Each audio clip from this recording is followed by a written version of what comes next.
বাণিজ্য মন্ত্রণালয় তো আমি এই যে কি আলু আর পেঁয়াজের ইসে কমিয়ে দিয়েছি, তারপর ট্যারিফ কমিয়ে দিয়েছি, আর ওইগুলি যদি এনশিওর করে বিষয়ে মাছ মাংস ডিম ওগুলো ওদিন কথা বলেছি, আমরা বাজার মনিটর করার কথা বলেছি। কোনো ক্রমেই জানি ওরা ইনপুট বেড়ে যায়, ফিডের দাম বেড়ে যায়, ওটার ইফেক্টটা যেন কোনো ক্রমে নেতিবাচক বিশেষত ভোক্তার উপর না পড়ে।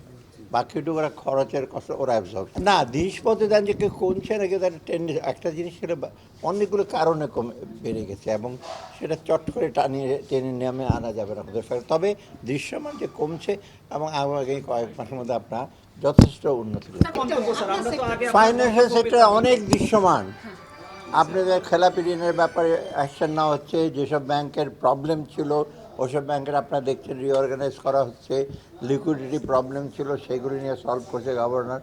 তবে আমরা অলরেডি বলে দিচ্ছি একটা টাস্ক ফোর্স হবে অর্থ আনার জন্য, তারপরে আপনার সংস্কারের ব্যাপারে আমরা কথাবার্তা বলছি।